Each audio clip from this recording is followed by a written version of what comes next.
Well, after nearly 45 years of providing land management and soil conservation advice to farmers in the Manawatū, Whanganui, Rangitikei and Tararua, Kevin Rooke is retiring. Colin Williscroft from Farmers Weekly divulged into Kevin's half-decade career in helping farmers navigate being a part of the changing farming landscape. You can read more at farmersweekly.co.nz or in this week's newspaper. Freshly retired to Foxton Beach, Kevin joins us now. Kevin, I would love to understand the days when I was freshly entered into this world, the 1980s. What was it like back in the day when subsidies were removed from farming? Well, I started in my career in 1975, and in those days there was subsidies for land clearance, stock retention, weed spraying, and so on and so on. And we were promoting wise land use, erosion control, water quality, and we found that we were sort of butting our heads against people or farmers that were developing areas of land that was probably best not developed. They were doing it because they had a financial partner, the government. And I'm afraid, when the subsidies came off in the mid-80s, farmers lost a financial partner, if you like, in developing what I would consider tiger country. And a lot of this country was able to be, a change of thinking had to happen, and a lot of that country had a change in land use. It seemed like one of the first places they turned in the 90s was, of course, forestry for a lot of that tiger country. Yes, that would be right, because, see, it was originally covered in bush, it was cleared, government subsidies kept it cleared, and it just was not a wise land use, soil erosion, deteriorating water quality. The best land use really was for either forestry or allowing it to regenerate, depending what the access was like for perhaps harvesting the final crop of trees. Yeah. An absolutely beautiful part of the country that you oversaw, the Turakina Valley and the Manawatū Whanganui Regional Council area. Can you sort of explain from right back in those Lincoln University days how you came to be in those types of council roles? Well, when I left, I was brought up on a dairy farm, and when I left school and that, I always had, my father was a farm manager, and I always envisioned I would go share milking into land ownership, farm ownership. But inflation was running rife, and it seemed as though you not only needed to have practical experience, you needed to have theory experience as well. So I went to Lincoln and did a dip ag. I was fortunate enough and won a scholarship in 1973 and went overseas for a year. And then it was very sort of difficult I didn't have much money after I'd been to uni. And so the opportunity came for me to get a job with the Rangitikei Whanganui Catchment Board in those days as a soil conservator. And that's where my 45 years sort of kicked off from. And there's a pivotal part there in 2004, a havoc storm across most of the North Island that birthed the Horizon Regional Council Sustainable Land Use Initiative. Could you explain what that year and that season was like? Okay.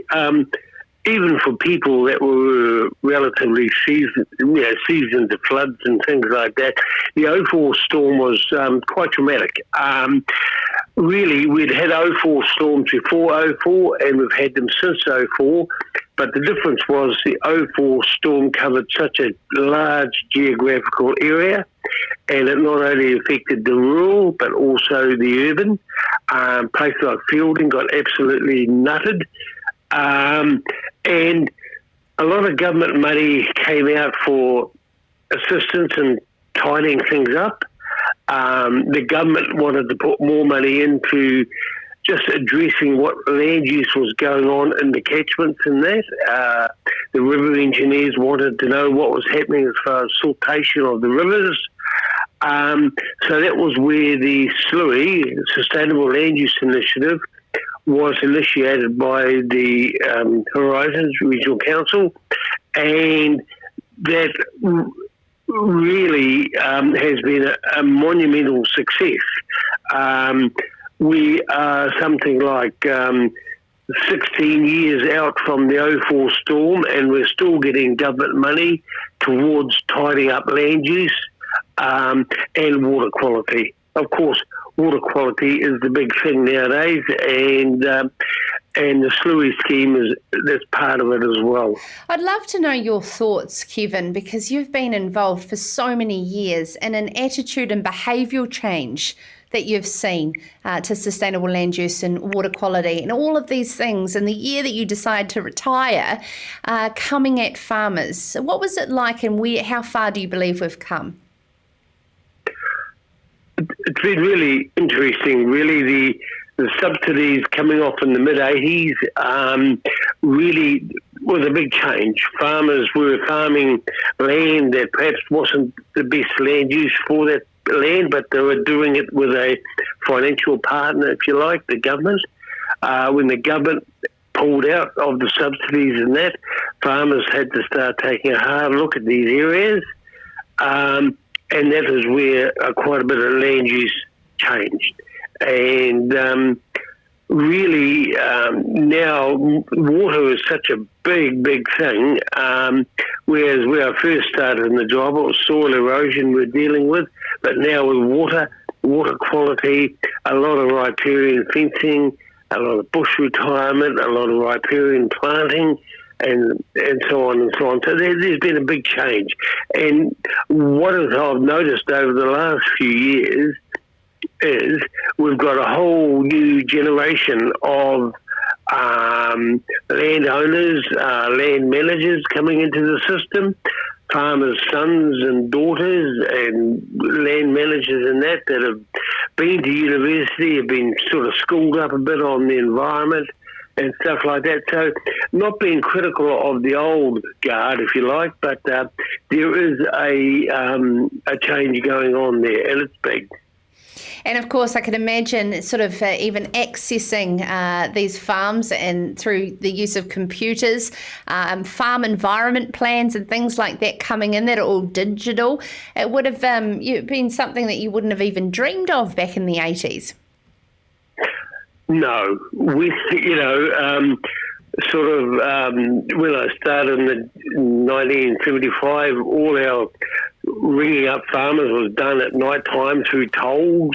Now there is cell phones and there's iPads and there's all kinds of things like you can take into the field with you, and it makes the job just a little bit more efficient. Kevin Rooke, I'd love to say on behalf of our audience, thank you so much for your contribution to the industry for 45 years. We wish you all the best with your wonderful retirement in the gorgeous microclimate of Foxton Beach. How's it been since you've hung up the hook, and what are you starting to look forward to enjoy going forward? Well, yeah, I've always had a batch down at Foxton Beach for about the last 12 years, but we bought another property probably about 6 weeks ago, and we shifted into here about 3 weeks ago. And it's got a magnificent garden which I really love, and it's just good to be down here. And the whitebaiting season's not very far away. Oh, good on. And yeah. I wish you all the best with that catch come this season, Kevin.